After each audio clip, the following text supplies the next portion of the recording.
Hi friends, welcome to CSEB Examate. ഇന്ന് നമ്മൾ deal ചെയ്യുന്ന ലോയുടെ ഒരു രണ്ട് സെക്ഷൻസുകളാണ്. സെക്ഷൻ 63യും സെക്ഷൻ 64. സെക്ഷൻ 63 ഇമ്പോർട്ടൻ്റ് ആയിട്ടുള്ള സെക്ഷനാണ്. ഡയറക്ടർ ഓഫ് കോപ്പറേറ്റീവ് ഓഡിറ്റും section 64 scope of audit, power of DCA and procedure for audit. ആദ്യമായി നമുക്ക് director of cooperative audit section 63 എന്താണ് എന്നുള്ളത് നോക്കാം. ജൂറിസ്ഡിക്ഷൻ സ്റ്റേറ്റ് ഫുള്ളായിട്ട് ഗവൺമെൻറ് നോട്ടിഫിക്കേഷൻ വഴി അപ്പോയിൻറ്റ് ചെയ്യുന്ന ഒരാളാണ് DCA എന്ന് പറയുന്നത്. അതായത് ഇതിൽ നിന്ന് രണ്ട് ക്വസ്റ്റ്യൻ നമുക്ക് നോക്കാം. DCAയുടെ ജൂറിസ്ഡിക്ഷൻ എന്താണെന്നുള്ളതും DCA അപ്പോയിൻറ്റ് ചെയ്യുന്നത് ആരാണ് എന്നുള്ളതും. അപ്പോൾ അതിനുള്ള ആൻസർ എല്ലാവർക്കും മനസ്സിലായല്ലോ. ഗവൺമെൻറ്റാണ് അപ്പോയിൻറ്റ് ചെയ്യുന്നത്. അവരുടെ ജൂറിസ്ഡിക്ഷൻ എന്ന് പറയുന്നത് ഫുൾ സ്റ്റേറ്റാണ്. ഇനി നമുക്ക് ഈ DCAയുടെ ക്വാളിഫിക്കേഷൻ എന്താണ് എന്നുള്ളത് നോക്കാം. IAS officer or not below the rank of deputy accountant general from Indian audit and account service. ഒന്നുകിൽ അയാൾ ഒരു IAS ഓഫീസർ ആയിരിക്കണം, അതല്ലെങ്കിൽ ഇന്ത്യൻ ഓഡിറ്റ് ആൻഡ് അക്കൗണ്ട് സർവീസിൽ ഡെപ്യൂട്ടി അക്കൗണ്ടൻറ്റ് ജനറലിനേക്കാളും മുകളിലുള്ള തസ്തികയിൽ സേവനം അനുഷ്ഠിച്ചിട്ടുള്ള ഒരാളുമായിരിക്കണം. ഇനി നമുക്ക് ഓഡിറ്റിനെ പറ്റി നോക്കാം. ഒരു സൊസൈറ്റിയിൽ ഓഡിറ്റ് നടത്തുക എന്നുള്ളതിൻ്റെ ഉത്തരവാദിത്തം മാനേജിംഗ് കമ്മിറ്റിക്കാണ്. എല്ലാ സൊസൈറ്റികളും at least once in every year audit നടത്തിയിരിക്കണം. ആ ഓഡിറ്റ് നടത്തുന്നത് ഫിനാൻഷ്യൽ ഇയർ കഴിഞ്ഞ് വിത്തിൻ 6 മന്ത്സിനുള്ളിൽ ഓഡിറ്റ് നടത്തിയിരിക്കുകയും വേണം. ഈ ഓഡിറ്റ് നടത്തുന്നതിന് ഒരു ഓഡിറ്റ് മാനുവൽ DCA പുറത്തിറക്കിയിട്ടുണ്ട്. ഈ DCA പുറത്തിറക്കിയിട്ടുള്ള ഓഡിറ്റ് മാനുവൽ അനുസരിച്ച് വേണം ഓഡിറ്റിൻ്റെ പ്രൊസീജിയേഴ്സ് ഓഡിറ്റേഴ്സ് ചെയ്യാനായിട്ട്. ഈ ഓഡിറ്റ് മാനുവൽ എല്ലാ 5 വർഷം കൂടുമ്പോഴും രജിസ്ട്രാറുമായിട്ട് ചേർന്ന് ആലോചിച്ച് കൺസൾട്ട് ചെയ്തിട്ട് DCAയും രജിസ്ട്രാറും കൂടി ഈ ഓഡിറ്റ് മാനുവൽ എല്ലാ 5 വർഷം കൂടുമ്പോഴും അപ്ഡേറ്റ് ചെയ്തുകൊണ്ടേ ഇരിക്കണം. ഈ DCA എന്ന് പറയുന്ന ആൾ രജിസ്ട്രാറുടെ കൺട്രോളിലായിരിക്കും. അതായത് DCA shall be under the control of registrar. ഇനി എല്ലാ സൊസൈറ്റിയിലും ഓഡിറ്റേഴ്സിനെ അപ്പോയിൻറ്റ് ചെയ്യുന്നത് ജനറൽ ബോഡിയാണ്. ഈ ജനറൽ ബോഡിക്ക് നേരെ വെറുതെ ഒരാൾ അപ്പോയിൻറ്റ് ചെയ്യാനായിട്ട് സാധിക്കത്തില്ല. അതിനായിട്ട് DCA ഒരു പാനൽ ക്രിയേറ്റ് ചെയ്ത് ഓരോ സൊസൈറ്റീസിനും ഫിനാൻഷ്യൽ ഇയർ കഴിഞ്ഞ് 60 ദിവസത്തിനുള്ളിൽ അയച്ചു കൊടുക്കും. ഈ പാനലിൽ നിന്നായിരിക്കണം ജനറൽ ബോഡി ഓഡിറ്ററെ അപ്പോയിൻറ്റ് ചെയ്യുന്നത്. ആ പാനൽ 1, 2, 3 ഇങ്ങനെ 3 എണ്ണമുണ്ട്. അതിൽ ആദ്യത്തെ പാനലിൽ നിന്നായിരിക്കണം നമ്മൾ ഓഡിറ്ററെ അപ്പോയിൻറ്റ് ചെയ്യുന്നത്. ആ പാനൽ 1 എന്ന് പറയുന്നത് ഡിപ്പാർട്ട്മെൻറ്റ് ഓഡിറ്റേഴ്സാണ്.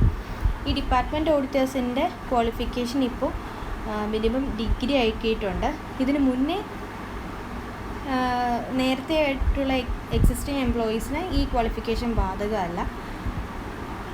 പാനൽ 1 എന്ന് പറയുന്നത് ഡിപ്പാർട്ട്മെൻറ്റ് ഓഡിറ്റേഴ്സ് ആയിരിക്കും. ഈ ഡിപ്പാർട്ട്മെൻറ്റ് ഓഡിറ്റേഴ്സിൽ നിന്ന് ഒരാളെ ഓഡിറ്ററായിട്ട് സെലക്ട് ചെയ്യാനായിട്ട് ജനറൽ ബോഡിക്ക് കിട്ടിയില്ല എന്നുണ്ടെങ്കിൽ മാത്രമേ പാനൽ 2വിൽ നിന്ന് ഒരു ഓഡിറ്ററെ നിയമിക്കാനായിട്ട് ജനറൽ ബോഡിക്ക് സാധിക്കുകയുള്ളൂ. പാനൽ 2 എന്ന് പറയുന്നത് CA ഓർ ഓഡിറ്റ് ഫേം, അതായത് ഏതെങ്കിലും ഒരു ഓഡിറ്റ് ഫേമോ അതല്ലെങ്കിൽ ഏതെങ്കിലും ഒരു ചാർട്ടേഡ് അക്കൗണ്ടൻറ്റോ ആയിരിക്കണം. ഓഡിറ്റ് ഫേം എന്ന് പറഞ്ഞിട്ടുണ്ടെങ്കിൽ ഒരു ഫേമിൽ 1 or more ചാർട്ടേഡ് അക്കൗണ്ടൻസ് കൂടിയിട്ടുള്ളൊരു ഫേമിനെയാണ് നമ്മൾ ഓഡിറ്റ് ഫേം എന്ന് പറയുന്നത്. ഇവർക്ക് എക്സ്പീരിയൻസ് ഉണ്ടായിരിക്കണം. At least 2 years in auditing, working knowledge in Malayalam language. ഇവർക്ക് 2 വർഷത്തെ എക്സ്പീരിയൻസ് വേണം ഓഡിറ്റിങ്ങിൽ. അതുകൂടാതെ മലയാളം ലാംഗ്വേജിലുള്ളൊരു നോളജും കൂടി വേണം. ഇനി ഈ സെക്കൻഡ് പാനലിൽ നിന്നും അവർക്കൊരു ഓഡിറ്ററെ നിയമിക്കാൻ പറ്റിയില്ല എങ്കിൽ പാനൽ 3യിലോട്ട് പോകും. പാനൽ 3 എന്ന് പറയുന്നത് റിട്ടയേർഡ് ഓഡിറ്റേഴ്സ് ആയിരിക്കും.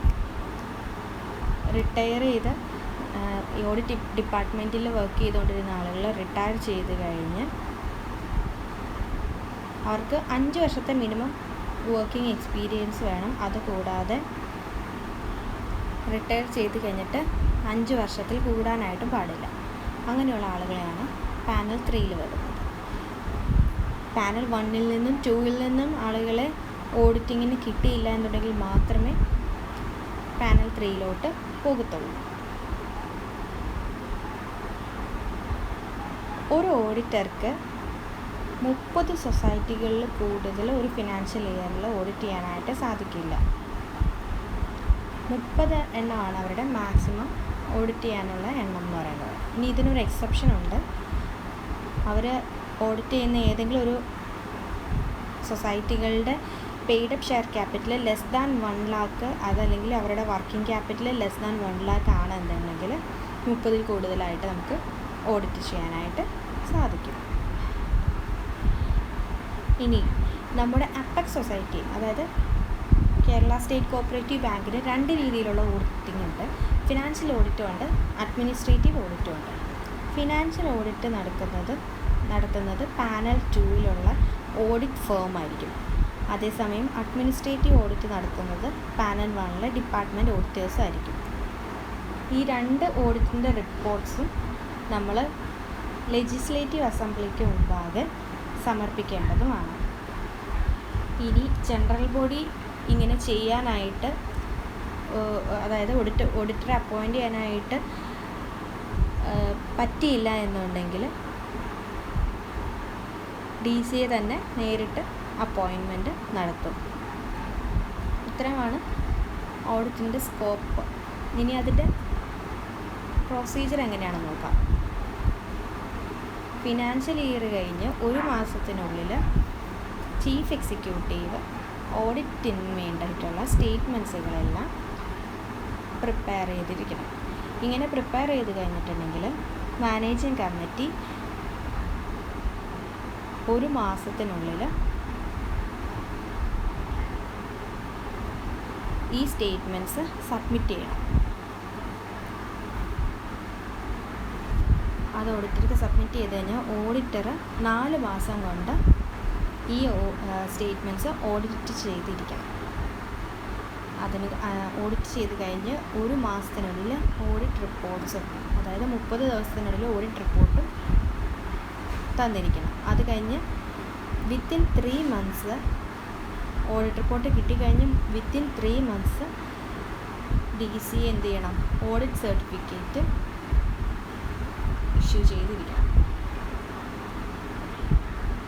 ഈ ഓഡിറ്റിൻ്റെ ഫീസ് നമ്മൾ ഗവൺമെൻറ്റിന് പേ ചെയ്യേണ്ടത് within 1 month of the receipt of audit certificate ആയിരിക്കും.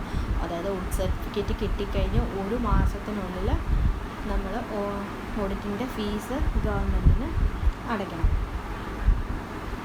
ഇനി ഓഡിറ്റ് സർട്ടിഫിക്കറ്റ് കിട്ടിക്കഴിഞ്ഞിട്ട് സൊസൈറ്റി അതിലെന്തെങ്കിലും റെക്ടിഫൈ ചെയ്യാനുണ്ടെങ്കിൽ അത് റെക്ടിഫൈ ചെയ്തിട്ട് 2 months അത് ക്ലിയർ ചെയ്ത് കഴിഞ്ഞിരിക്കണം. ഇത്രയാണ് അതിൻ്റെ പ്രൊസീജിയർ. ആദ്യം ഞാൻ ഒന്നുകൂടി പറയാം. ഫിനാൻഷ്യൽ ഇയർ കഴിഞ്ഞ് 1 മാസത്തിനുള്ളിൽ ചീഫ് എക്സിക്യൂട്ടീവ് എല്ലാ സ്റ്റേറ്റ്മെൻറ്റ്സും പ്രിപ്പയർ ചെയ്തിരിക്കണം. അത് കഴിഞ്ഞിട്ട് മാനേജിങ് കമ്മിറ്റി 1 മാസത്തിനുള്ളിൽ ഇത് ഓഡിറ്റർക്ക് സമർപ്പിക്കണം. ഓഡിറ്റർ 4 മാസത്തിന് കൊണ്ട് ഓഡിറ്റിങ് കംപ്ലീറ്റ് ആക്കണം. അത് കഴിഞ്ഞിട്ട് 1 മാസം 30 ദിവസത്തിനുള്ളിൽ ഓഡിറ്റ് റിപ്പോർട്ട് കൊടുക്കണം. ഓഡിറ്റ് റിപ്പോർട്ട് കൊടുത്തിട്ട് 3 മാസത്തിനുള്ളിൽ ഓഡിറ്റിൻ്റെ സർട്ടിഫിക്കറ്റ് DCA ഇഷ്യൂ ചെയ്യണം.